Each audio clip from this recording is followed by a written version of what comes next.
There are a lot of different ways to go about controlling the styling and placement of fibers using FiberFX, and I thought we could take a look at using weight maps.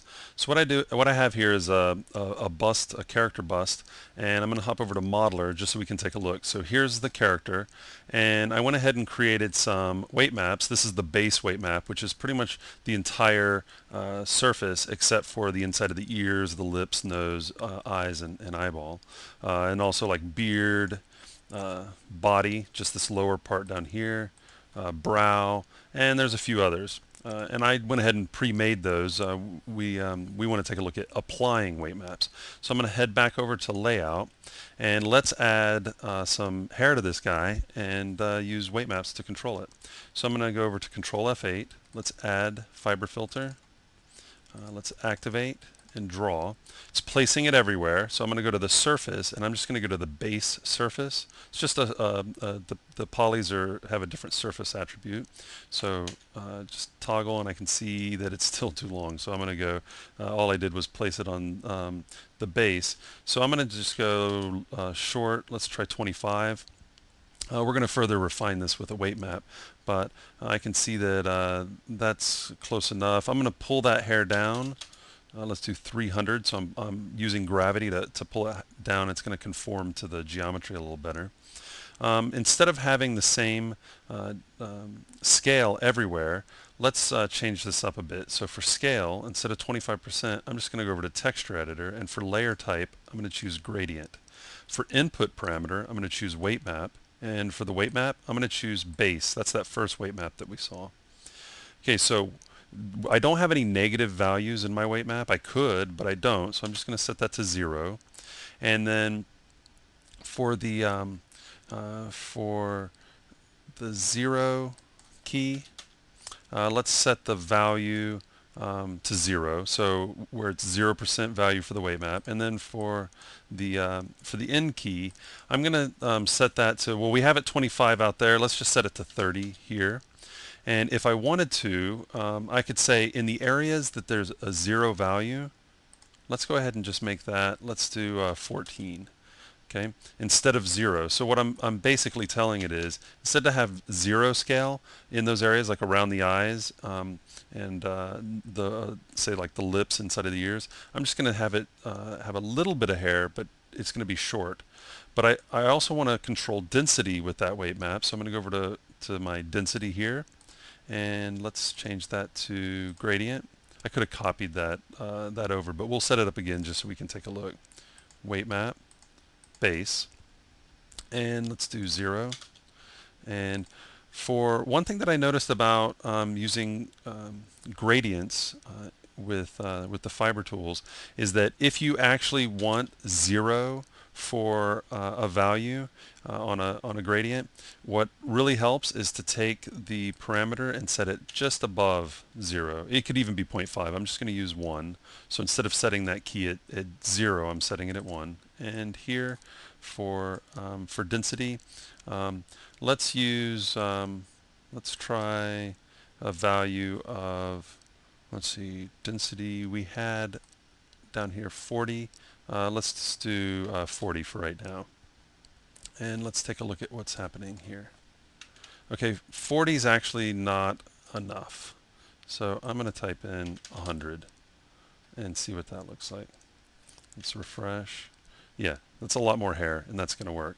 I want to get rid of that kink, but not all of it. I'll use 5%, and we'll take a look at what that looks like. And let's go ahead and do a test render to see where we're at.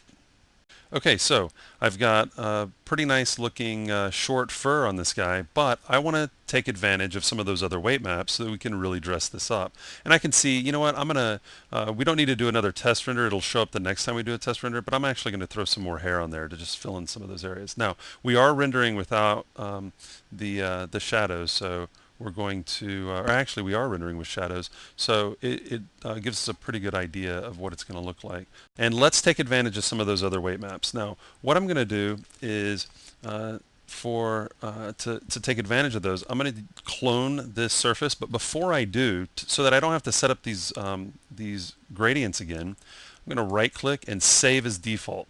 Now what this does is it writes out a config file for the default settings of the hair. So every time I go to use FiberFX now, it's going to use these settings.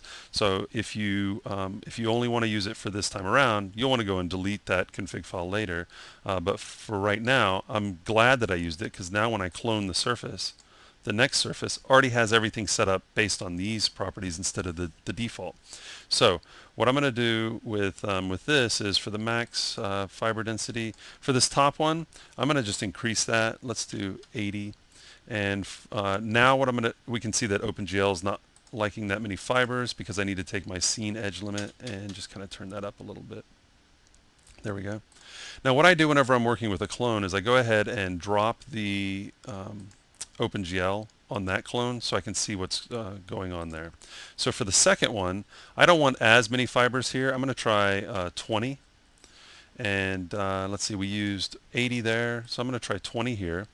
And let's do for the density, I'm going to set, let's use the goatee. That'll show up pretty well. Okay. And for the surface, I'm going to change that to base, just like we did before. So we can see the goatee hair right there. For scale, I'm going to set the scale to, let's try 80. And let's refresh that. Let's see, that's a little bit longer, but I'm going to go even more than that, just so we can take a look. Let's do 200. And we'll refresh that. And there we go. So we get an idea of the long hair there. And if we turn on the other one, we can see the short hair and the long hair.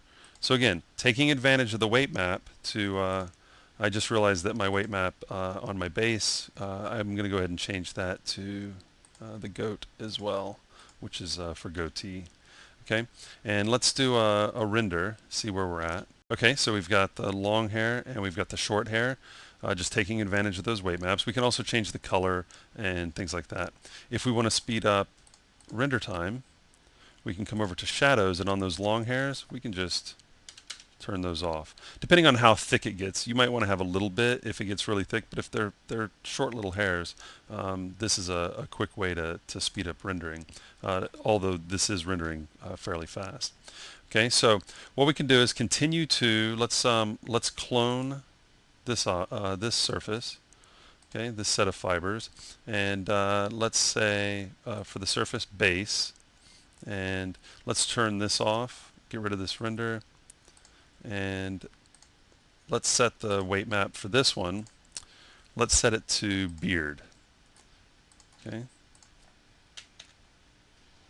and let's set there we go. It just took a second for OpenGL to update. And for scale, let's set this to beard, and let's set the scale, let's do 120.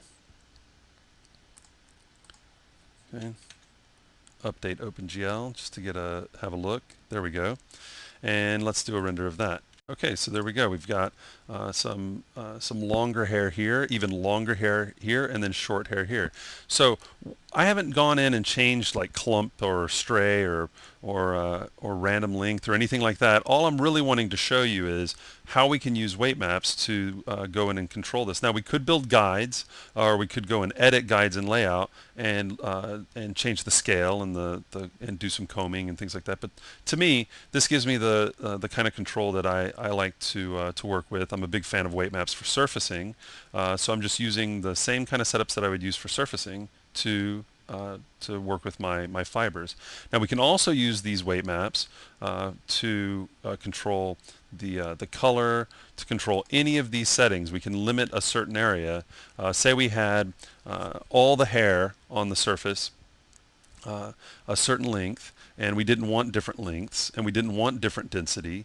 All we would need to do if we wanted to say we wanted more clump in the beard or goatee, well, in the clump texture editor, we would take advantage of that weight map in for that attribute.